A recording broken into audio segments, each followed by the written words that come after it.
Et je vais demander à Isabelle si elle veut nous conduire dans un moment de prière. OK. Seigneur, on veut te rendre grâce parce que tu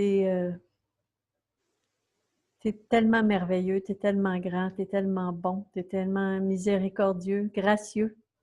Seigneur, nous qui étions rebelles, à toi, Seigneur, tu nous as délivrés de notre rébellion.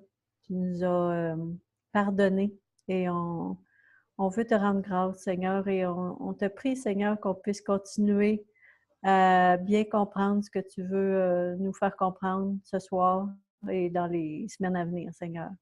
Merci pour François qui nous enseigne, puis merci pour chacun que tu as choisi, que tu as élu et qu'on peut ensemble étudier ta parole. Amen. Amen. Donc, on va commencer notre épître aux Romains. On se souvient que Paul écrit à une église qui semble être majoritairement païenne, mais aussi avec des Juifs. Donc, il y a les deux. Et si vous lisez les Actes des Apôtres, et si vous lisez souvent les Épîtres en général, vous allez voir qu'il y a un conflit perpétuel ou constant entre les païens et les Juifs. Et les Actes des Apôtres nous montrent à quel point l'Esprit a été à l'œuvre pour emmener ensemble les différents groupes, les disciples de Jean, les païens avec Corneille, les Juifs et les...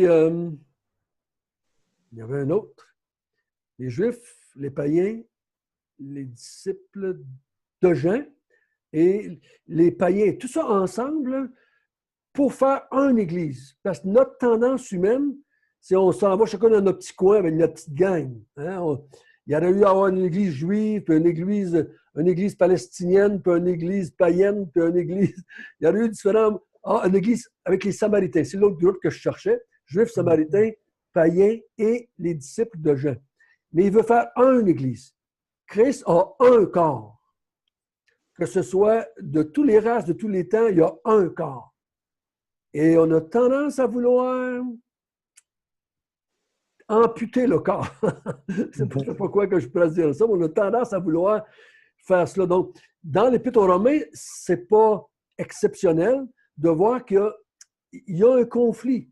C'est pour ça qu'on va le voir à partir du chapitre 12, de Paul qui essaie d'unifier les croyants, juifs et païens. Donc, il va parler de leurs fêtes, de la façon de manger, tout ça. Donc, il dit, le royaume de Dieu, c'est plus que le manger et le boire. C'est plus que des fêtes. C'est plus qu'une race. C'est le peuple de Dieu. On a vu que Paul écrit à cette Église-là et veut partager avec eux autres l'Évangile. Un évangile universel qui va être pour les Juifs et pour les païens. La même. Il n'y a pas un évangile pour les païens puis un évangile pour les Juifs. Donc, il l'a déjà mentionné au verset 16, si je ne me trompe pas. Je crois la puissance de l'Évangile qui est une puissance pour le salut de quiconque croit, du Juif premièrement et du païen. Et dans le chapitre 2, si vous l'avez lu cette semaine, 2 fois, il va dire Juif premièrement et païen. Donc, il veut emmener tout ce monde-là ensemble et former un corps. Donc, il faut faire attention de ne pas diviser le corps de Christ sur les races, sur les langues. Oui, je suis certain que je ne vais pas me réunir avec une gang de Russes qui ne connaissent pas ma langue. C'est sûr que ça ne marchera pas là. Mais on ne va pas se diviser en pensant que les Russes sont spéciaux, les Québécois sont spéciaux. On est tous un corps ensemble. Et on a commencé dans le chapitre 1 à voir que la colère de Dieu se lève contre toute impiété et injustice des hommes. Là, il l'a mis général, universel, je pourrais dire. Il englobe tous les êtres humains. Donc, je crois que ça a commencé avant l'arrivée de la loi. Okay? Ça a commencé avant cela, parce qu'il englobe la réaction de l'être humain. Ce qui a péché, c'est de s'éloigner de Dieu, se faire des idoles, et corrompre l'image de Dieu en se faisant des dieux humains ou reptiles ou peu importe quadrupède, tout ce que tu voudras, l'être humain a corrompu l'image incorruptible de Dieu. Donc, ça, c'est l'être humain dans son ensemble. Et on a vu que Dieu a livré l'être humain à sa folie. Mais j'imagine les Juifs dans l'Église. Ouais, mais nous, là, on est des Juifs, on a la loi, là. Oui, on est déjà été comme eux autres, mais là, depuis des siècles, on a la loi, là. Et là, il me semble que je les entends. Tu sais, on me dit, hey. C'est pas spécial. J'ai vu ici au Québec, dans ma vie chrétienne, des gens, quand on parle, ouais, ben moi, j'ai toujours été catholique, j'ai toujours été croyant, là. Donc, on soulève le point, ouais, mais moi, je ne suis pas comme aussi pire que ces gens-là, là, les petits mouk-mouk dans le fond de l'Amazonie, là. Je ne suis pas comme eux autres, moi, là. J'adorais pas un poteau, là. J'ai toujours cru en Dieu, moi, là. Et moi, ça, c'est la réaction humaine de celui qui se fait dire Dieu a livré au péché l'être humain, les idoles, les idolâtres. Ouais, ben, moi, je n'ai jamais été un idolâtre. Il va dire tout à l'heure aux Juifs, vous commettez des sacrilèges. Sacrilège veut dire, vous avez fait de l'idolâtrie, vous autres aussi. Okay? Donc, vous vous êtes éloignés de l'adoration pure et dure que je vous avais donnée en tant qu'être humain. Donc, et dans ce deuxième chapitre qu'on va commencer, il va s'adresser surtout à ce côté religieux des Juifs. Parce que là, il parle aux Juifs et aux païens. Donc, il va s'adresser surtout, et nous autres, on pourrait l'appliquer assez facilement à ces gens qui sont autour de nous, qui sont très religieux. Okay? Qui lèveraient la main et disaient « Ouais, mais moi, je n'ai jamais adoré d'autres dieux. » Je me souviens toujours de mon père. « Ouais, François, ouais. Mais moi, j'ai toujours été catholique. J'ai toujours cru en Dieu. Tu sais, je n'ai jamais été un païen, là. Je n'ai jamais été un méchant comme eux autres, là. » Et là, Paul va prendre ces Juifs-là et ces religieux-là, puis il va leur dire, vous n'êtes pas mieux que les païens. Donc, vous n'êtes pas mieux. Vous n'êtes pas pire, mais vous n'êtes pas mieux. Et ça, ça va être important pour nous autres de le comprendre. Pour nous autres, on va être plutôt du côté des païens que du côté des Juifs pratiquants de la loi. OK? Parce que les Juifs, quand Paul écrit, lui, un pharisien né de pharisien, ben, il va s'identifier facilement avec ces gens-là et avec la masse de Juifs. Okay? Probablement qu'il y avait des Juifs pratiquants pratiquants des lèvres, mais loin du cœur. Il y avait probablement des Juifs qui étaient pratiquants aussi du cœur, dans le sens qu'ils croyaient fermement ce qu'ils croyaient. Mais la plupart des Juifs au temps de Paul, ce que je sais, ce que j'ai lu, ils croient fermement qu'ils sont à part des autres à cause qu'ils sont Juifs. Qu'ils soient très pratiquants ou moins pratiquants, un peu pratiquants des lèvres seulement, mais ils croient qu'ils sont à part des païens du fait qu'ils sont Juifs et qu'ils ont été choisis comme peuple par Dieu dans l'Ancien Testament. Et Paul, dans le chapitre 2, va leur couper les jambes, en voulant dire, ça ne vous rend pas spécial. Il faut bien voir le chapitre 2, dans l'ensemble des 3 premiers chapitres, il essaie de convaincre l'Église, les gens qui écrivent, de l'universalité du péché. L'intention de ne pas appliquer ça à nous en tant que croyants, mais en tant que Paul veut démontrer à tout le monde qu'ils sont sous le péché. Il va finir en disant, le salaire du péché, c'est la mort. Tous sont péchés, tout le monde mérite la mort, tout le monde sont pareils. Puis vous vous souvenez qu'on avait vu au chapitre 1, on se posait la question quand Paul parlait, puis il dit « nous ». Vous vous souvenez dans les premiers versets, il disait « nous », on s'était posé la question, il parle-tu de nous les apôtres, nous? Mais c'est nous, je crois, les Juifs. Il va arriver au chapitre 3, il va dire « sommes-nous plus excellents? » Il va dire « non, quand nous avons déjà prouvé que Juifs et Grecs sont sous l'empire du péché. » Donc, le « nous », c'est vraiment nous les Juifs. Donc, il y avait ce dilemme. Paul, il va dire, on n'est pas différents. J'ai déjà prouvé que païens et Juifs, on est sous l'empire du péché. Les 2 groupes. OK? Donc, dans notre chapitre 2, l'apôtre Paul a terminé en disant, vous avez été livrés à vos sens éprouvés, à vos passions infâmes, vous avez été livrés, premier, vous avez été livrés à votre impureté, à vos passions infâmes, à votre sens éprouvé. Et là, il va dire, ô homme, qui que tu sois, toi qui juges. Oh, je ne sais pas pour vous autres, mais là, on embarque dans le décor assez vite, toute la gang. Mais ça va être le mot juge, là, ça va être surtout, je crois, les religieux et les juifs. OK? Surtout les juifs et les religieux. Toi qui juges les autres. Et là, on va embarquer là-dedans. OK? Et on va lire les premiers versets. On va lire. On va passer jusqu'au 1 à 3. Tiens. Isabelle, veux-tu commencer? OK.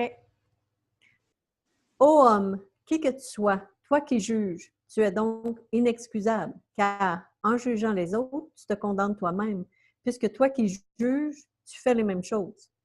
Nous savons en effet que le jugement de Dieu contre ceux qui commettent de telles choses est selon la vérité. Et penses-tu, ô homme, qui juge ceux qui commettent de telles choses et qui les fait, que tu échapperas au jugement de Dieu? OK, donc, ici, il s'adresse à ceux qui jugent. Toi qui juges, toi qui, au verset 2, nous savons en effet le jugement de Dieu sûr. Le nous, là, ça pourrait inclure surtout les Juifs, je dirais en partie. Nous savons que Dieu condamne ces choses-là parce qu'on l'a dans la loi. Hein? On l'a dans la loi et on le sait ça. On sait que Dieu condamne. On avait vu au chapitre 1 qu'on avait que Dieu, nous savons que Dieu déclare digne de mort ceux qui font de telles choses, là, d'une façon générale. Et ici, il parle, tu juges. Puis dans le restant du chapitre, on va voir qu'il parle surtout des Juifs ou des gens religieux.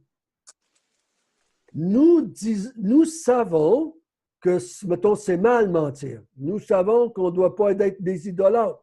Nous savons que Dieu condamne ces choses-là. On le sait. Donc, il dit, là, il va donner un principe de base. Si tu juges et tu condamnes, automatiquement, tu te condamnes toi-même. Mm-hmm. Et quelle est donc la raison? Parce que tu fais la même chose. Parce qu'on fait la même chose que ceux qu'on condamne. Êtes-vous d'accord avec ça?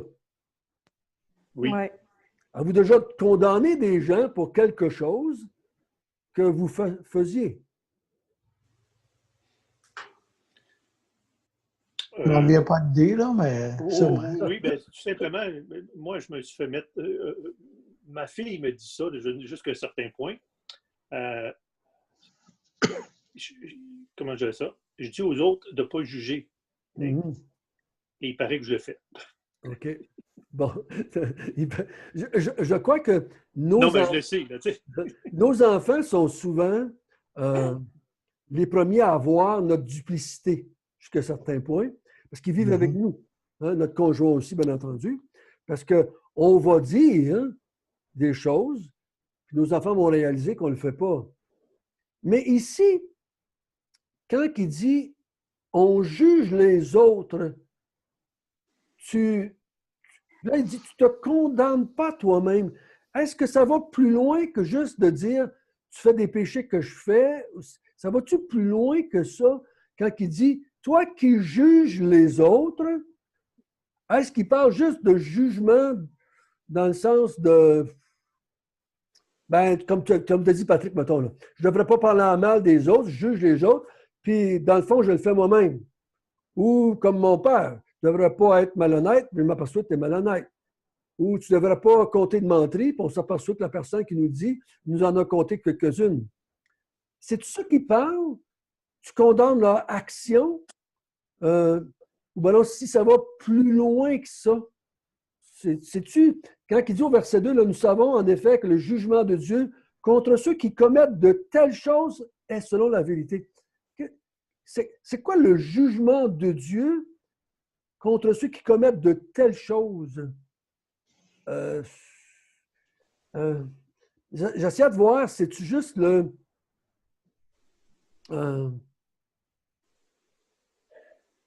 parce qu'au verset 3, comme Isabelle l'a lu, et penses-tu aux hommes qui jugent ceux qui commettent de telles choses et qui les fait, tu échapperas au jugement de Dieu. Mais si ta question, c'est quoi les telles choses? Ben, les versets précédents en parlent au chapitre 1. Oui, OK.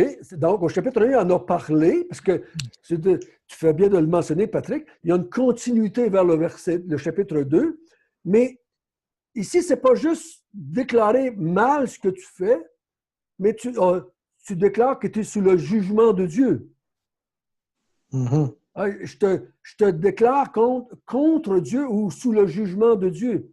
Ne fais pas juste dire ce que tu viens de faire, c'est péché. Parce que dans le chapitre 1, ils sont sous la colère de Dieu, sous le jugement de Dieu. Donc, ça va plus loin. C'est comme si tu condamnerais les gens, nous, on dirait en québécois, à l'enfer ou au jugement de Dieu.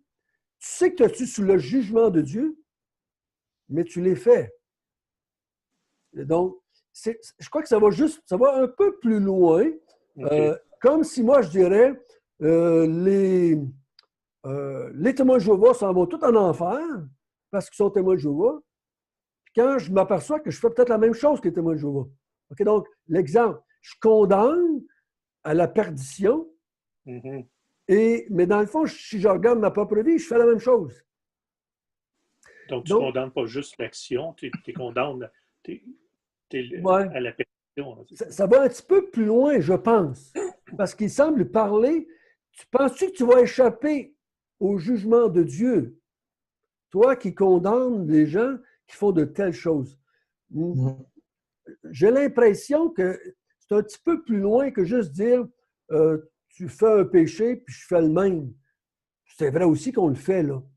Mais je pense que Paul veut nous emmener plus loin que ça parce qu'il veut nous mettre tous sous la condamnation de Dieu pour qu'on sente le besoin de la rédemption en Jésus-Christ, au chapitre 3. Donc, il ne faut pas juste nous dire tu passes pour un petit gars moral, mais tu n'es pas vraiment plus moral que les autres. Tu sais, c'est pas ça qu'il veut qu'on réalise.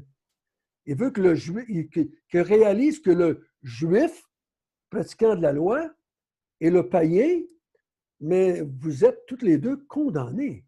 Vous êtes sous l'empire du péché. C'est pour ça qu'il dit « qui que tu sois ». Oui, c'est ça. Donc, automatiquement, il va emmener que les gens qui sont religieux, puis on a l'impression, c'est pas pour vous autres, on peut partager là-dessus, est-ce que les gens religieux ont tendance à plus juger et condamner les gens que les gens non religieux? Les gens religieux et les Juifs, comme on a dans notre contexte, avaient l'impression qu'ils étaient corrects parce qu'ils étaient religieux et qu'ils avaient la loi. Et même mieux. Hein? Même mieux. Oui, puis ils condamnaient les païens. Okay? Vous vous souvenez de l'attitude de Jonas avec les Ninivites? Hein? Pourquoi j'irais parler de toi à ces païens? C'est pourquoi j'irais dire à ces païens de se repentir? Non, ils ne méritent pas ça, eux autres, là. Donc, ils condamnaient les Ninivites à la jugement de Dieu sans aucun remords de conscience, comme je dirais en québécois. Ça semblait lui faire absolument rien, que les Ninivites ont toutes crevé. Donc, c'est dans ce sens-là que je crois qu'il est en train de leur dire ô homme qui juge ceux qui commettent de telles choses et qui les fait. Penses-tu que tu vas, toi, échapper au jugement de Dieu? La tendance, ceux qui proclament ont tendance à penser qu'ils vont être corrects juste parce qu'ils connaissent, qu'ils savent et qu'ils proclament. Ils ont tendance à croire ça. C'est ce qu'il nous dit ici. Tu juges parce que tu sais qu'est-ce qui est bien et mal, tu le sais. Et tu condamnes ceux qui ne le font pas, mais à cause que tu le sais et que tu le dis, tu penses que tu vas être correct. même si tu ne le mets pas en pratique toi-même. Donc, il y a une espèce de fausse sécurité à penser qu'on est correct avec Dieu à cause qu'on le sait. OK? Et ce serait... Paul, il dit, tu te trompes, là. Tu te trompes, ça ne peut pas être de même. OK? Tu es, toi aussi, sous le jugement de Dieu parce que tu sais qu'est-ce qui est mal, tu le dis aux autres qu'est-ce qui n'est pas correct, qui sont sous le jugement de Dieu, mais toi-même, tu ne le fais même pas. Ensuite, tu vas échapper au jugement de Dieu. Et là, c'est là qu'arrive le verset 4.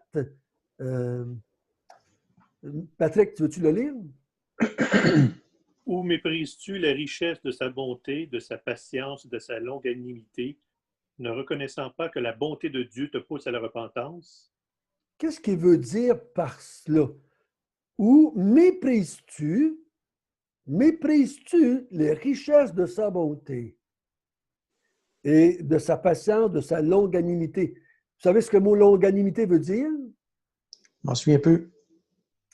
C'est la capacité de Dieu de retenir le jugement. C'est pareil comme si l'épée de Damoclès est au-dessus de la tête des pécheurs et Dieu retient l'épée pour qu'elle tombe. C'est la longanimité, la longueur de la patience de Dieu. Dieu retient son jugement. Donc, c'est toi qui parle de ça, pas juste de patience dans le sens qui est patient, mais patient aussi à retenir le jugement. Tu mériterais tout de suite la condamnation. Tu mériterais tout de suite le jugement de Dieu. Donc, il dit, au lieu de voir et de réjouir de sa bonté, de sa patience, de sa longanimité, tu méprises cela. En agissant ainsi. En agissant de cette façon-là, tu méprises. Au lieu de dire, je mérite aussi la condamnation et le jugement, je remercie Dieu de sa patience, de sa longanimité, de sa bonté, et ça me pousse à la repentance. C'est ça qu'il dit, la bonté de Dieu ne te pousse-t-il pas à la repentance? Cette patience de Dieu, cette longanimité de Dieu devrait te dire, je devrais me repentir au lieu de condamner les autres et de penser que moi, je vais passer au côté. Donc, le fait de le savoir que tu es condamné, tu es sous le jugement de Dieu et que tu ne tombes pas mort à terre tout de suite, tu n'es pas condamné tout de suite, ça devrait te pousser à la repentance et dire, je vais, moi aussi, je ne vais pas juste le dire, je vais le faire. Je vais le mettre en pratique. Je vais m'éloigner de ce qu'on a parlé au chapitre 1 et je vais revenir à Dieu. Je vais vivre pour Dieu, pour la gloire de Dieu. Donc, c'est ceux qui savent que Dieu condamne ceux qui sont contre lui devraient être reconnaissants que Dieu est patient. Hein, on va le dire, des fois, je suis content que Dieu ait patienté pendant 26 ans pour moi, ou pendant 40 ans pour l'autre qui s'est converti à 40 ans, ou à 80 ans pour ceux qui s'est converti à 80 ans. Dieu m'a laissé, était patient, était longanime envers moi, et j'ai été sauvé à 80 ans. Donc, sa bonté, j'en abuse. Au lieu de me repentir, avez-vous déjà remarqué des gens qui vont dire ça doit être correct ce qu'on fait parce que tu sais, Dieu ne fait rien. Dieu n'agit pas. Hein? On voit dans Pierre, bah, Dieu a dit, oui, mais depuis que les pères sont venus, il n'y a rien qui change. Là. Tu sais, Dieu nous laisse faire. Là, tu sais, il n'agit pas. Un peu comme un parent qui avertit, mais qui ne fait jamais rien. Ouais. L'enfant abuserait de la patience, abuserait du père ou de la mère qui cherche à parler avec l'enfant. Il abuserait que le père ou la mère ne font rien. Et c'est un petit peu ce que Paul est en train de vouloir dire ici. Au lieu de vous repentir, vous restez dans le... Vous savez, vous condamnez, mais vous ne faites rien, au lieu de vous repentir. Donc, c'est un peu ça qu'il est en train de dire.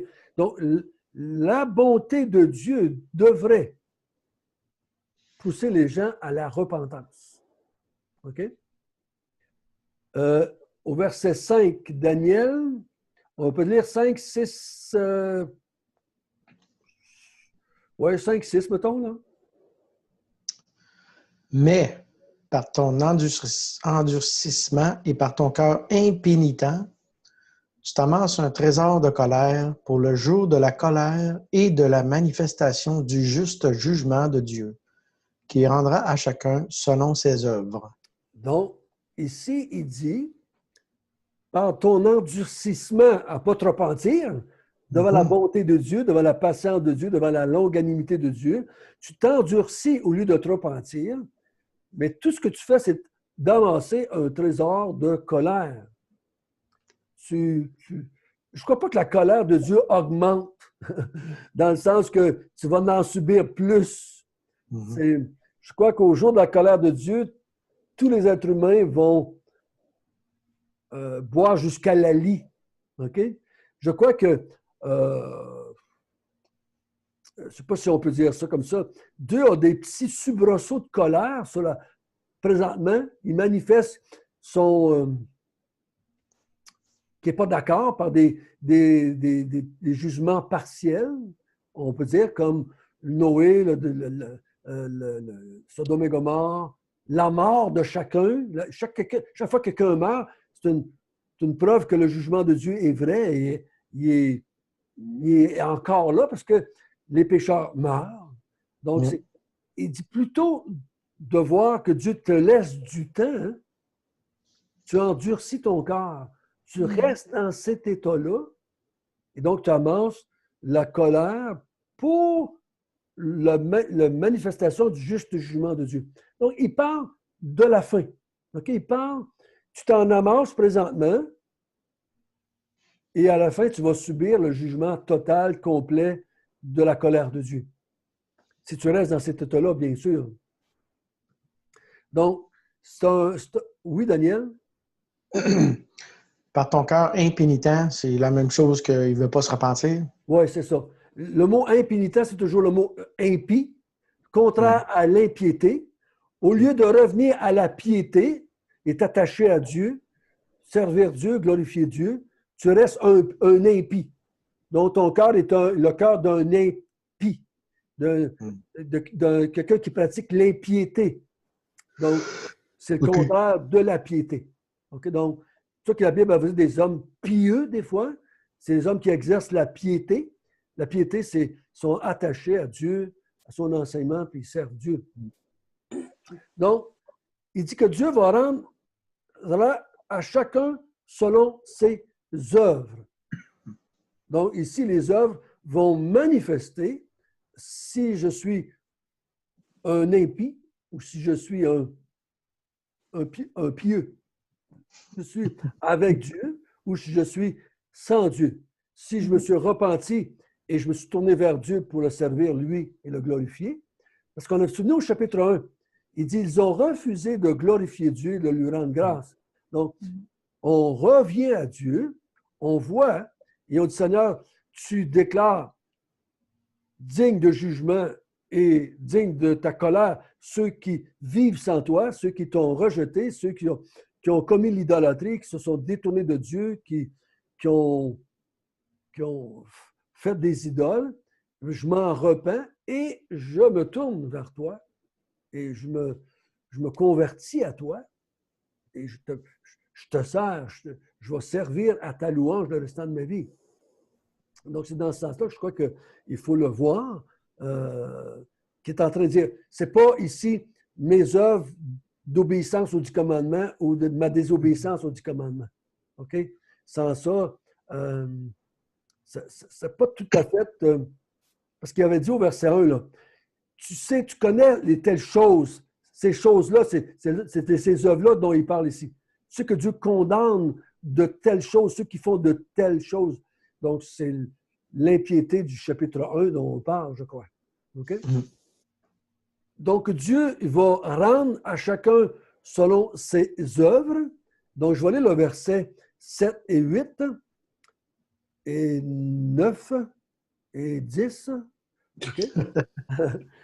Il dit, réservant la vie éternelle à ceux qui, par la persévérance à bien faire, cherchent l'honneur, la gloire et l'immortalité, mais l'irritation et la colère à ceux qui, par esprit de dispute, sont rebelles à la vérité et obéissent à l'injustice. Tribulation et angoisse sur tout homme d'homme qui fait le mal, sur le juif premièrement et sur le grec. Gloire, honneur et paix pour quiconque fait le bien, pour le juif premièrement, puis le grec. Amen. Donc, encore une fois, il amène le grec et le juif ensemble. Et ici, il faut faire attention parce qu'on a tendance à penser qu'il va récompenser l'homme selon la vie qu'il fait. Fais une bonne vie, tu vas être béni. Tu fais une mauvaise vie, tu ne seras pas béni. Tu vas être jugé et condamné à l'enfer. Par bonne vie, on entend capable de s'abstenir du péché et ceux qui font le péché. Donc, mais ce n'est pas de ça dont on parle. Donc, il faut relier ça à tout notre chapitre 1 et le chapitre 2. Et ceux qui, par esprit de justice, sont rebelles à la vérité et qui obéissent à l'injustice. Vous vous souvenez du chapitre 1? La colère de Dieu se révèle contre toute impiété et injustice de la part des hommes. Donc, c'est cette injustice de ne pas vouloir adorer Dieu et servir Dieu, rendre gloire à Dieu. C'est ça dont on parle. Donc, c'est pas... et ceux qui savent que Dieu existe et qui disent qu'on devrait servir Dieu et qui ne le font pas, il les met dans le même bain que ceux qui ne savent pas ou qui ne connaissent pas, comme les païens dont on va parler tout à l'heure. Il est juste en train de dire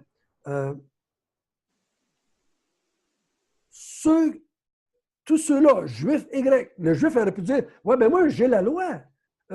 On adore Dieu, on a un temple à Jérusalem. Donc, pourquoi tu nous mets avec les païens?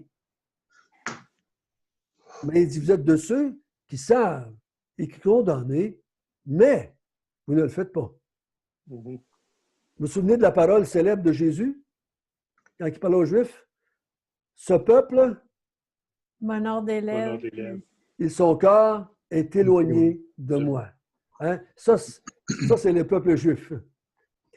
Tout au long de son histoire, souvent on voit que le temple fonctionne, les sacrifices fonctionnent, mais en même temps, le cœur n'est plus là. En même temps qu'il adore Dieu, dans des petites chambres secrètes du temple, il adore le serpent d'airain au temps de Moïse, et il adore la reine du ciel, puis il y a toutes sortes d'idolâtries dans leurs petites affaires.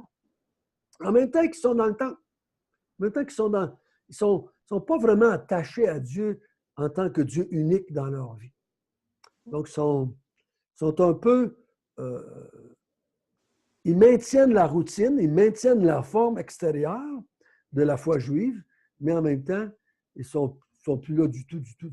Comme certains gens vont dire, on est des catholiques non pratiquants, comme si ça existerait des gens qui croient, mais qui ne sont pas pratiquants. Donc, c'est un petit peu comme ça que les Juifs auraient peut-être pu dire, on est Juifs, mais on est non pratiquants. Mm-hmm. J'ai rencontré des Juifs avec lesquels j'ai travaillé et que j'ai parlé, qui disaient, on est des Juifs non pratiquants. Donc, dans tous les mouvements religieux, il y en a qui s'identifient à un mouvement religieux, mais qui ne sont pas pratiquants vraiment. Mm-hmm. OK, donc, ici, Dieu est en train de dire que toute personne qui vit pour Dieu, qui honore Dieu, qui veut glorifier Dieu, va recevoir honneur et gloire. Tous les autres qui ne pratiquent pas cela, qui ne vivent pas pour Dieu, qui ne glorifient pas Dieu, mais les autres, c'est la tribulation et l'angoisse sur ces gens-là. OK? Donc, il faut bien penser que Paul ne s'adresse pas à des croyants et qu'il est tenté de leur dire d'essayer de vivre une bonne vie chrétienne. Tu sais, tu devrais vivre une bonne vie chrétienne là, parce que si tu ne fais pas ça, là, ben, tu vas avoir des tribulations. Non, c'est pas ça qu'il est en train de dire. Il veut juste emmener toute la race humaine sous la condamnation de Dieu, le péché. Il veut emmener tous les êtres humains à avoir le besoin de l'Évangile qui va parler. OK? Donc, c'est au chapitre 3. Il dit, car, au verset 11, devant Dieu, il n'y a point d'exception de personne. C'est ça qu'il avait dit, juif et grec. Pour Dieu, tout le monde est pareil. Tout le monde est pareil. Que tu sois noir, blanc, homme, femme, vieux, jeune, que tu sois né dans une religion quelconque, ça n'a pas d'importance. Pour Dieu, il y a juste un critère.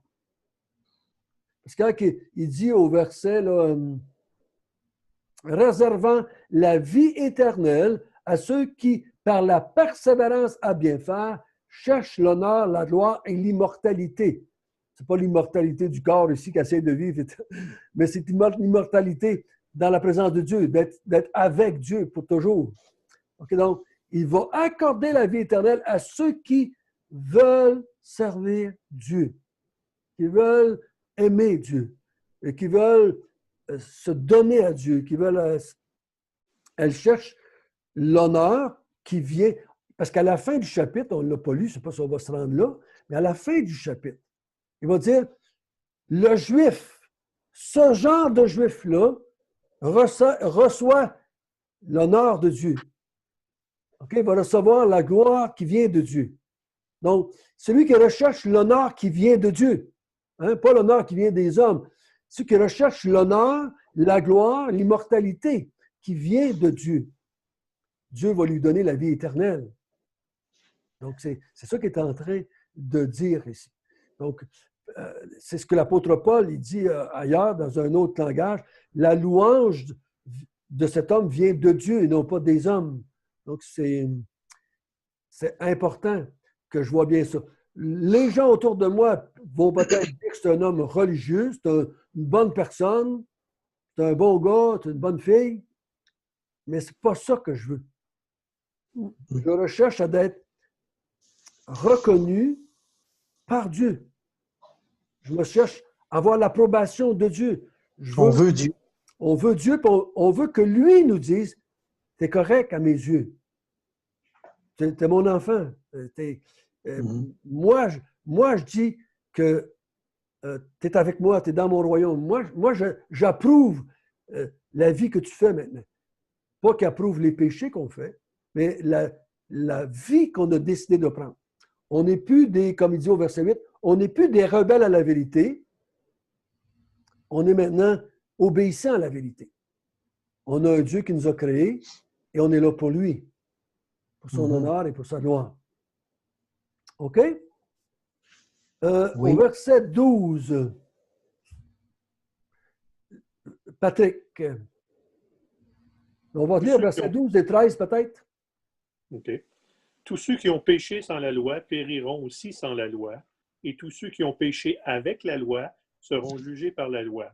Ce ne sont pas, en effet, ceux qui écoutent la loi qui sont justes devant Dieu, mais ce sont ceux qui la mettent en pratique qui seront justifiés.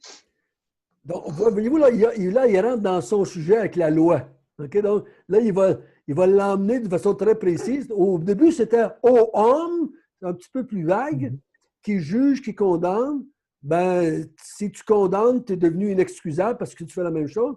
Puis là, il dit « tous ceux qui ont péché sans la loi périront aussi sans la loi. » Donc, ceux qui n'ont pas eu la loi, ici, on est obligé de voir la loi, c'est la loi des Juifs, la loi qui a été donnée par Dieu.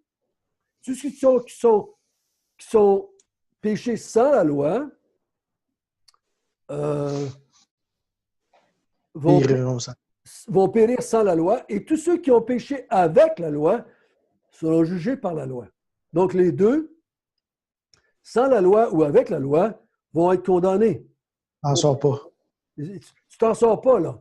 Donc, les deux sont pareils. Ce ne sont pas, en effet, ceux qui écoutent la loi, qui sont justes devant Dieu, mais ce sont ceux qui la mettent en pratique qui seront justifiés. Voyez-vous?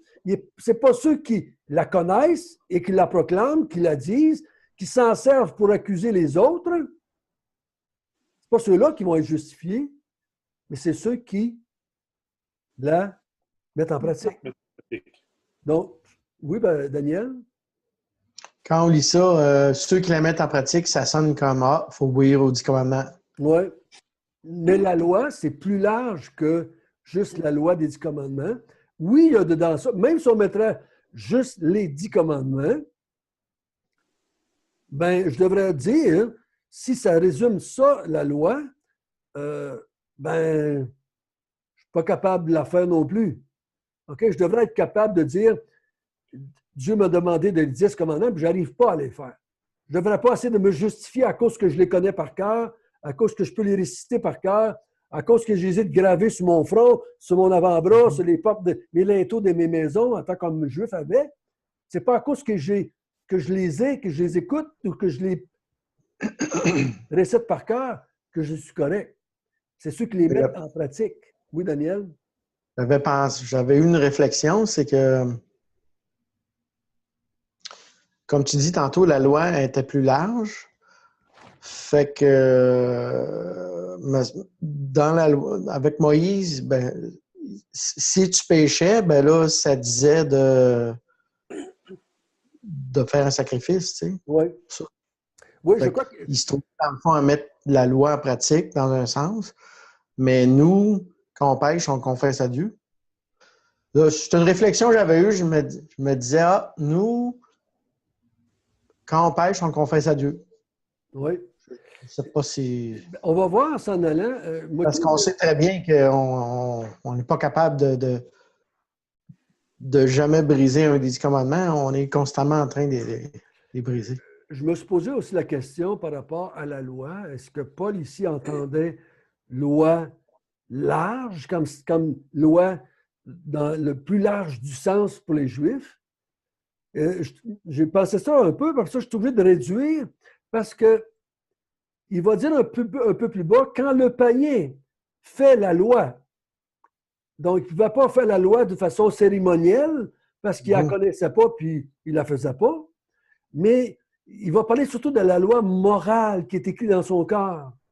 OK? Donc, de cette loi qui dit, il y a un Dieu qui existe, je devrais l'adorer et le servir. C'est plus dans ce sens-là qu'il va parler que la loi plus large comme telle. Parce que là, il ne sera pas capable de... Parce que le païen pourrait dire, « Ouais, ben moi, la loi, je ne l'ai jamais eue, la loi de Moïse. Tu sais, je n'avais pas reçu, moi, la loi mosaïque qui a 5 volumes, le Pentateuque, je ne l'avais pas. Donc, Dieu ne peut pas me condamner parce que je ne l'ai pas fait, je ne l'avais pas. » Mais on va voir qu'il dit, quand le païen fait naturellement la loi, donc il y a quelque part, là, il y a quelque chose qui rapetisse la loi au côté plutôt moral. On pourrait dire ce que Jésus a dit. Je résume la loi en 2 choses. Tu aimes ton Dieu, tu aimes ton prochain. Dans ce sens-là, là, aimes-tu ton Dieu? Si tu as un Dieu, tu le sers-tu? Tu vis-tu pour lui? Ben oui, il y a un Dieu, mais non, je ne vis pas pour lui vraiment. Quand je l'ai besoin, je lui parle. Là. Donc, tu n'es pas vraiment correct avec toi-même. Tu n'es pas vraiment honnête en faisant cela. Parce que tu dis que tu as un Dieu, mais tu vis comme si tu n'avais pas de Dieu. Donc, c'est dans ce sens-là que peut-être que Paul... vous allez voir avec moi de là en s'en allant que si on met le mot loi trop large, quand on va arriver un peu plus bas dans les versets, ça ne fera plus de sens. Parce qu'il va parler du païen que la loi écrit dans son cœur, qui fait naturellement ce que la loi dit. Donc, parce que la loi, dans tout son ensemble mosaïque, était pour m'emmener à penser « aime ton Dieu, aime ton prochain ». Ça devait m'emmener là, dans cette direction-là, jusqu'à certains points. OK? Ce ne sont pas en effet ceux qui écoutent. OK. Quand, là, on est rendu au verset 14. C'était qui à la lire? Mais Isabelle, je pense qu'elle n'a pas lu, c'est un petit bout de temps. Là. Oui, Isabelle, vas-y donc, verset 14. C'est 14. 14 et 15, mettons. OK. Quand les païens qui n'ont point la loi font naturellement ce que prescrit la loi, ils sont, eux qui n'ont point la loi, une loi pour eux-mêmes. Ils montrent que l'œuvre de la loi est écrite dans leur cœur, leur conscience en rendant témoignage, et leur pensée s'accuse ou se défendant tour à tour. OK. Donc, voyez-vous ici, il parle de ce païen. Quand les païens, parce que tout à l'heure, il parlait des Juifs, OK? Donc, maintenant, il dit quand les païens qui n'ont point la loi font naturellement ce qui est prescrit la loi. Là, tu te poses la question, mais est-ce que les païens font? Mais ce sont ceux qui la mettent parce que la loi, ils sont, eux qui n'ont pas la loi, une loi pour eux-mêmes. De quoi est-ce qu'ils parlent? Ils montrent que l'œuvre de la loi est écrite dans leur cœur, leur conscience en rendant témoignage et leur pensée s'accusant et se défendant tour à tour. Comment vous voyez ça? Parce que là, il parle du païen qui n'a pas la loi, mais qui fait naturellement la loi. Ça veut dire quoi, cela? C'est quoi cette histoire-là? Parce qu'on dit, est-ce que les païens sont de meilleures personnes que les Juifs? Comment vous voyez ça, ce texte-là? Un peu comme tu disais tantôt, là, c'est la morale, un peu la loi morale. On sait que mentir ou voler, on le sait en dedans de nous autres que c'est pas correct. OK? Donc, la loi je pourrais dire, m'amenait dans une direction un peu, parce que ce qui fait le lien ici, c'est que le païen a quelque chose qui équivaut à un certain point à la loi, c'est sa conscience. La conscience, oui. OK? Donc, il dit, sa conscience lui rend témoignage que leur pensée s'accuse ou se défend tour à tour. C'est comme si la conscience joue un peu le rôle comme la loi fait. La loi te dit c'est bien, c'est mal, tu ne devrais pas faire ça, tu ne devrais pas adorer d'autres dieux, tu devrais avoir juste un Dieu, tu devrais servir Dieu. Puis il dit sa conscience, est-ce que la conscience humaine fait ça aussi? Comment vous voyez ça? Est-ce que la conscience, il dit la conscience me défend et m'accuse? Quel est le rôle de cette conscience-là, dans le fond, chez les païens? Ben, Dieu, il n'y a pas un... Je pense que Dieu a mis la conscience dans l'être humain, justement pour... je pense que ça fait ça. Là, je dois bien m'exprimer, parce qu'il y a des textes qui disent que la conscience est obscurcie, puis elle est endormie, elle n'est plus bonne, là, il n'écoute plus. Là, il y a d'autres textes qui disent, bon, ta conscience t'accuse, tout ça, donc tu devrais l'écouter. On ne passe pas dessus, tout ça. Donc, c'est ça, les Juifs, ils n'ont pas la loi. Les Juifs ont la loi, ils ont les textes. Les païens n'ont pas les textes, donc ils ont leur conscience, tout comme les Juifs, par contre. Mais la conscience va te dire, justement, quand tu fais le mal, peut-être pas tout le mal, parce que tu ne connais pas tout, parce qu'on est des pécheurs, mais il va t'accuser, comme que Isabelle a dit, si tu fais le mal, si tu mens, si tu tues, si tu désobéis, peut-être tu peux aller plus loin dans le sens de dire, tout tu sembles dire, ta conscience va t'amener jusqu'au point, je pense que je ne sais pas si c'est Paul qui dit ça, que Dieu existe, dans ce sens-là. Oui. L'existence de Dieu. Donc, si celui qui n'écoute pas la loi est condamné par la loi, celui qui n'écoute pas sa conscience va être condamné aussi. Parce que Dieu lui a donné. Parce qu'il y a eu des millénaires avant la loi. Donc, l'être humain avait une conscience avant que la loi arrive. Donc, c'est que le Juif, lui, s'appuie sur la loi pour essayer de montrer qu'il est meilleur, puis qu'il est correct, puis qu'il y a la loi de Dieu. Mais il dit, tu ne la mets pas en pratique, donc tu es condamnable. Le païen, lui, il va dire, bon, on n'est pas des si mauvaises personnes, on essaie de faire le bien, je suis pas... Sa conscience l'accuse, mais ce n'est pas juste au niveau de ses actions, mais aussi au niveau de sa réaction envers Dieu. Est-ce que vous pensez que l'être humain, sa conscience lui dit qu'il devait vivre pour Dieu, qu'il ne le fait pas? Est-ce qu'il désobéit à Dieu, mais ce qu'il a rejeté ce Dieu-là? Si l'être humain voit, comme on a vu au chapitre 1, que Dieu existe, il voit que la puissance éternelle, quand il regarde les œuvres de Dieu et qu'il voit sa divinité, il sait, mais il l'a ouvertement rejeté et il s'est fait des dieux à son image pour se faire servir. Est-ce que sa conscience lui rend aussi témoignage de cela? Qu'il a rejeté son Dieu, il a marché contre son Dieu, il est devenu ennemi de son Dieu. Ce n'est pas juste le côté moral. Oui, je crois que la conscience je me bien dire ça, me donne un sentiment de culpabilité quand je fais du mal à autrui. Mais j'essaie de voir que ce soit pratique. Les gens à qui je parle, qui ont une conscience, ils vont me dire des fois, je n'ai pas besoin d'être chrétien pour savoir que c'est mal.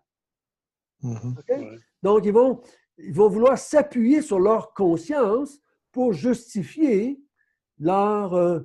parce que quand ils disent, là, ils font naturellement ce que prescrit la loi, des fois, ils vont faire des gestes qui sont valables devant le païen, devant son voisin. Ils peuvent faire des gestes acceptables. Mais ce qui va juste... Comment je vais dire ça? Ce qui va... c'est pas le mot obligé, ce qui va nécessiter l'Évangile, c'est mon rejet de Dieu. Donc, le païen va se justifier en disant ma conscience, mais des fois, je vais dire aux gens, est-ce que tu l'écoutes, ta conscience? Tu dis que ta conscience, tu n'as pas besoin d'avoir une religion, mais est-ce que tu fais toujours ce que ta conscience dit? Mais j'ai dit, des fois, j'essaie de les amener plus loin. Est-ce que tu reconnais qu'il y a un Dieu qui existe? Est-ce que tu rejettes? Est-ce que ton être intérieur ne te dit pas qu'il y a un Dieu qui existe? Est-ce que ton être intérieur, puis ça fait partie de ta conscience, de ton être intérieur, ne te dit pas qu'il y a un Dieu qui existe? Et tu n'agis pas selon ça? Parce que la conscience n'est pas juste là pour me dire que prendre le 5 piastres de ma mère dans ses poches, c'est pas correct. OK? C'est pas juste ça son utilité. Je crois que son utilité première, c'était de me faire réaliser que je rejetais mon Dieu. La première réaction de l'homme et de la femme dans le paradis qu'on a vu ensemble, quand ils ont péché, la première réaction, c'est ils ont eu, leur conscience leur a dit qu'ils n'avaient pas bien agi envers Dieu. Oui, mais sauf qu'ils le connaissaient. Il y avait cette base-là, il avait parlé avec lui, il l'avait vu, il le connaissait. Aujourd'hui, les gens, ils ne sont même pas élevés dans la religion. Tu leur parles de Jésus, ils peuvent aussi bien dire de qui tu parles? Oui. Okay? Oui. Dieu, c'est qui ça? Tu sais? Donc, quand tu dis leur conscience devrait leur témoigner ou leur témoigne-t-elle qu'on doit servir Dieu, qu'on a rejeté Dieu, je pense que ça est tellement obscurci qu'ils disent Dieu, c'est qui? Tu sais? OK.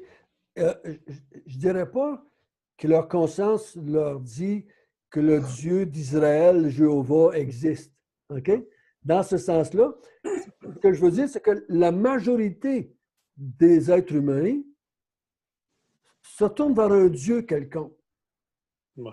Donc, ils sont conscients qu'il y a une divinité quelque part ou ils veulent s'en donner une divinité à quelque part. C'est ce que l'apôtre Paul a commencé au chapitre 1. C'est visible comme à l'œil nu. Ouais. Quand on considère ses œuvres, ils sont inexcusables parce qu'ils n'ont pas adoré ou servi ce Dieu-là. Ils ont vu la puissance éternelle de Dieu. Ils ont vu qu'il y avait un être divin qui existait. Au lieu de se tourner vers lui pour le servir, ils se sont tournés vers lui pour se faire servir. Ouais, c'est ça. OK, donc, leur conscience leur rend témoignage que c'est mal d'avoir fait cela. C'est ce que j'essayais d'expliquer à ma fille les dernières semaines que j'ai parlé avec elle. J'ai dit, on souffre spirituellement parce qu'on a rejeté Dieu. Mais la société ne nous dit pas que c'est une souffrance spirituelle. Elle va nous dire, c'est le mal de l'âme, c'est ceci, c'est ça. Elle va nous dire toutes sortes d'affaires, mais il y a une souffrance qui vient du fait qu'on a rejeté Dieu. On sait qu'il y a quelque chose de pas correct. C'est pour ça que l'être humain, je crois personnellement, s'invente un Dieu, se fait un poteau, prend un bout de bois puis il le taille, puis se met à genoux devant puis il prie. Il sait qu'il y a une divinité. Mais quelle est donc sa réaction devant cette divinité-là?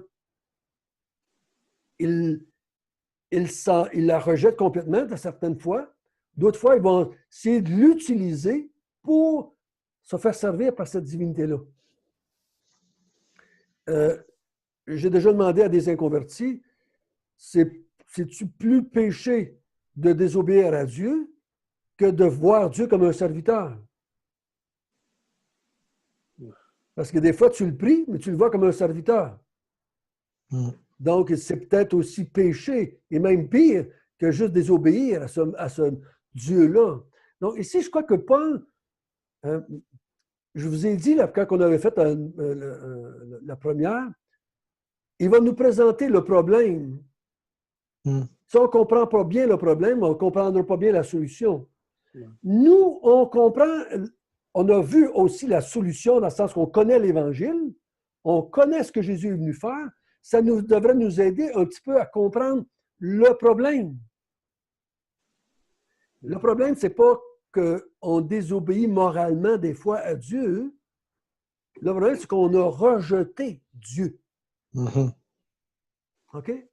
On n'a pas voulu glorifier Dieu comme notre Créateur, notre Seigneur. On n'a pas voulu lui rendre grâce. Ça, c'est le problème. Okay? L'Évangile va venir changer ça. Donc, quand on met trop d'emphase sur le comportement, on voit l'Évangile comme une solution sociale qui va améliorer la vie des gens, qui va faire de nous des gens meilleurs, qui va être capable d'être plus aimer ses semblables, d'être plus généreux avec nos semblables, de faire du bien, de faire du bénévolat, de donner des argents. Parce qu'on a vu l'Évangile comme une solution au problème moral des êtres humains quand l'Évangile vient résoudre le problème de l'idolâtrie. Premièrement, les problèmes d'idolâtrie ont entraîné une dégénération, une dégénérance, en tout cas, emmener l'être humain à dégénérer, à devenir amoral de plus en plus, parce qu'il est un idolâtre en partant. Si l'être humain aurait resté attaché à son Dieu, ben on n'aurait pas un problème de moralité, on n'aurait pas de problèmes sociaux qu'on a. Et je crois qu'ici, c'est ce que Paul veut nous faire comprendre. Que tu sois sous la loi ou avec la loi, ou que tu sois sans la loi, tu es quelqu'un qui était au chapitre 1. Ne lève pas la main avec la loi et dire « Moi, je suis correct parce que j'ai la loi maintenant. Hein? » Comme on a des gens, que vous connaissez peut-être, qui ont vécu leur vie de façon très irreligieuse. Et à un moment donné dans leur vie, ils vont se convertir à une religion quelconque. Comme on a quelques petits jeunes Québécois, là, ça semble aider plus des jeunes, qui se convertissent à l'islam. Ils n'ont jamais été pratiquants d'aucune religion, mais ils vont se convertir à l'islam et là, ils vont croire qu'ils sont corrects. OK? Et là, ils vont proclamer l'islam comme la vraie religion. Ils ne seront pas capables de mettre en pratique l'islamisme ou l'islam. peu importe la religion à laquelle ils vont se convertir, s'ils sont honnêtes et francs, ils vont s'apercevoir qu'ils ne sont pas capables de mettre en pratique la religion qu'ils disent être la bonne. Et le païen qui rejette toutes les religions parce qu'il a rejeté Dieu, ben, lui-même n'est pas capable d'observer ses propres codes moraux, de ses propres codes à lui, il n'est pas capable. Mais moi, quand j'avais 16 ans, j'ai rejeté ouvertement, en sortant du séminaire, j'ai rejeté ouvertement Dieu. Carrément, ouvertement, verbalement, j'ai rejeté l'existence de Dieu. Pour moi, Dieu n'existait plus. C'était pas vrai, c'était faux. Et donc, mais ma conscience me culpabilisait parce qu'à tout bout de champ, j'y parlais même si je ne croyais pas qu'il existait. Oui, c'est ça. Je disais, si tu existes, là, mais étant, tu as dit qu'il n'existait pas, pourquoi tu parles à lui? C'est que tu n'es pas si sûr que ça qu'il n'existe pas. Hein? Parce que sans ça, tu dirais, je l'ai rejeté, il n'existe pas, donc je ne parle plus jamais. Donc, c'est fini. Si je m'adresse à quelqu'un que je dis qu'il n'existe pas, bien, on va me déclarer un peu fou. On va me déclarer un peu fou. Donc, voyez-vous, c'est ce que je crois qui est en train de vouloir dire. Là. Tu as une loi, tu juges, tu condamnes, tu te condamnes toi aussi. Tu as une conscience, mais tu ne l'écoutes pas non plus. Tu as une loi à l'intérieur de toi qui te dit qu'il y a un Dieu qui existe et que tu devrais faire les choses selon l'enseignement de ce Dieu-là, mais tu ne le fais pas. Tu ne le fais pas. Quelle heure est-il? Moins 10. OK. On va voir le verset 17. On va commencer à voir. Là, il va mettre un emphase avec le juif. Toi qui te donnes le nom de juif. OK. Là, il va directement parler aux juifs là, de façon très explicite, je dirais. Daniel, veux-tu lire le verset? Bon, on pourrait aller. Ça va quasiment jusqu'à la fin. Lis le verset 17-18, mettons, là, pour commencer. Ouais. Toi qui te donnes le nom de juif, qui te repose sur la loi, qui te glorifie de Dieu, qui connaît sa volonté, qui apprécie la différence des choses, étant instruit par la loi. Donc, ici, il dit, toi qui te donnes le nom de juif. Vous savez que le mot juif, d'où ça vient, le mot juif? N'as-tu qui se souviennent? Parce que avant Abraham n'était pas juif. Il n'était pas une race, là, tu sais. D'où ça vient, ce terme-là, juif, là, mais j'essaie de m'en souvenir. Je sais que le mot Israël, ça veut dire Dieu, là, qui a combattu avec Dieu. Là. Quand il dit à Jacob, tu vas t'appeler Israël parce que tu as combattu avec Dieu et tu as gagné. Là. Le mot juif, je crois que c'est le nom d'un peuple, c'était le nom de ceux qui adorent Dieu. En tout cas, je vais essayer de le retrouver la semaine prochaine. Là. J'ai déjà cherché d'où ça venait le mot juif, parce que nous, on dit que c'était les Juifs, Israël, l'un c'est la foi, puis l'autre c'est les Juifs. Le Juif, ça représente sa foi, puis l'Israélite, ça représente sa race. Je suis un Israélite, je suis de la race. C'est-tu le mot juif qui est ma race ou je suis un Israélite? Je vais essayer de me retrouver là-dedans. Là. Je l'ai déjà su pourtant, puis là, ça m'échappe. Mais c'est parce que c'est important, parce qu'à la fin, il va dire, tu te donnes le nom de juif, mais tu n'en es pas un. Il dit, le vrai juif, c'est quelqu'un d'autre. Ça va être important qu'on comprenne ça pour comprendre le restant de l'épître.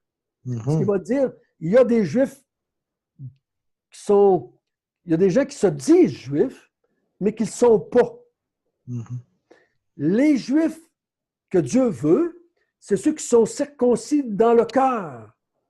Donc, on voit que c'est plus du côté de la foi, c'est plus du côté de la croyance, le mot juif, là, que du côté de la race. Parce que tu te dis que tu es un juif parce que tu es circoncis dans la chair. Non. Le vrai juif est circoncis dans le cœur. Donc, la circoncision avait commencé et on s'est fait circoncire pour démontrer qu'on appartenait au peuple de Dieu, qu'on était attaché au Dieu d'Israël, ou au Dieu de Jéhovah, le Dieu qui a créé les cieux et la terre.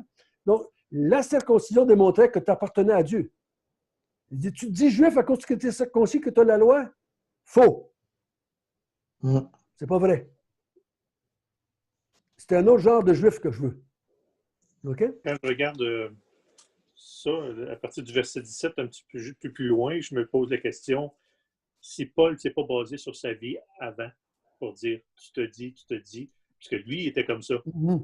Fait que moi, je pensais de même, puis les autres sont pareils. Ouais. Je suis convaincu que dans sa tête, à lui, il est facilement capable de s'identifier avec les Juifs, qui lui mettait tout son espoir dans le fait qu'il était juif, qu'il avait la loi et qu'il était circoncis et qu'il était de la race, de la tribu de Benjamin. Et c'est ça. donc, automatiquement, je mettais tout mon espoir là-dedans.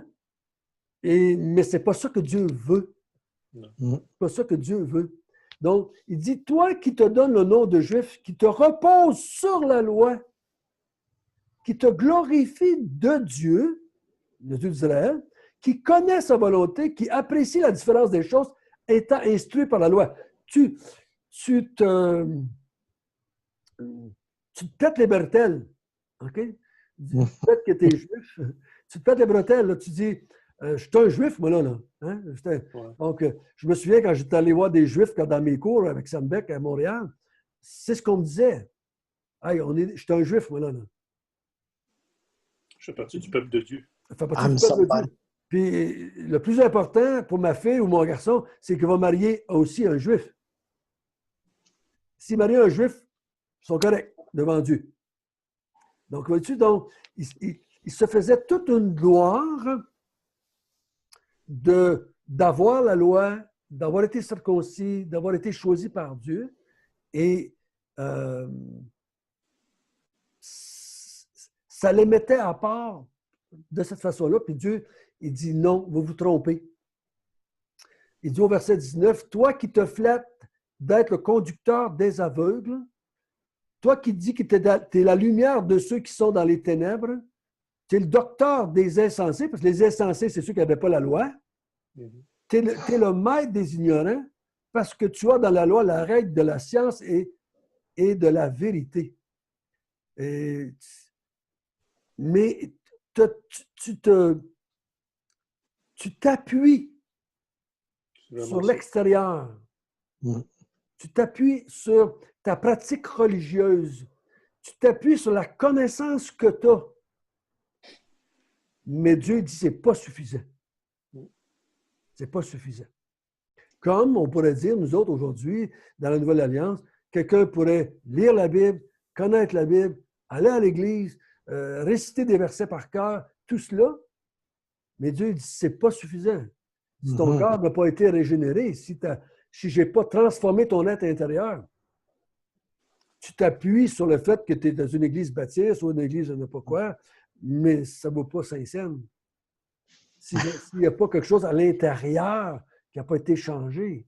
On sait qu'il y en a qui vont s'appuyer sur le fait qu'ils sont dans une église évangélique. Je suis un chrétien évangélique, je suis correct. On entend ça souvent aux États-Unis. Je suis né nouveau, je suis un évangélique. C'est important, est-ce que j'ai eu une transformation intérieure? Est-ce que je suis vraiment à cela? Donc, la semaine prochaine, on va revenir à cela. On va recommencer à l'entour du verset 17. Toi qui oui, on leur lira. Oui, puis toi qui te dis juif, si on résume notre pensée d'asseoir, ce n'est pas ceux qui disent, ce n'est pas ceux qui connaissent, ce n'est pas ceux qui condamnent, que Dieu va accepter, que Dieu va leur donner la vie éternelle, mais c'est ceux qui mettent en pratique les vérités. Ceux qui voient qu'il y a un être divin, un être qui a un créateur, qui a un Dieu, et qui agissent en conséquence. J'ai un Dieu, je devrais le servir. Mon garçon, qui n'est pas croyant, m'avait demandé un jour, pourquoi, papa, je devrais servir Dieu? Je dis, parce qu'il est Dieu. Il est ton créateur. Il n'y a pas d'autre raison que ça, là. Il est Dieu. Si tu reconnais qu'il est Dieu, qu'il est ton Dieu, ben, tu devrais tout de suite te tourner vers lui et dire, mais tu veux quoi, là? Tu veux que je fasse quoi pour toi, là? Tu sais, mais au lieu de ça, tu es devenu un ingrat, tu l'as rejeté, ou des fois, tu veux te faire servir par lui, tout simplement, quand ça va mal. Donc, c'est un acte d'ingratitude, de rébellion contre Dieu qui t'a créé. OK? Donc, on continue ça la semaine prochaine et on essaie de voir que on était là, nous. Nous, on était là avant là, de devenir croyants. On était parmi ces gens-là. Dieu dit à François, quand tu étais au séminaire en train d'étudier pour devenir un homme de religion, tu n'étais pas mieux, puis pas pire. Quand tu en es sorti, tu es devenu athée, tu étais contre moi les 2 fois, là. Tu n'étais pas avec moi les 2 fois, là. Et tu m'as blâmé, mais c'était toi le coupable. C'est toi qui l'existence de merde dans laquelle tu étais, mais tu en étais le responsable. Ce n'était pas moi qui avait fait la chose. Donc, on va terminer par la prière, si vous voulez bien. Notre bon Père du ciel, on se voit. On se voit parce que tu nous as ouvert les yeux, bien entendu. On se voit parce que tu nous as donné la nature. Tu nous as donné une conscience. Certains d'entre nous, tu nous avais donné la Bible, tu nous avais donné des gens qui nous ont dit que Dieu existait. Mais on n'était pas prêts. On ne voulait pas te servir. On ne voulait pas te glorifier. On ne voulait pas te traiter comme étant notre Dieu. On ne se courbait pas devant toi pour te dire, que veux-tu que je fasse pour toi, mon Dieu?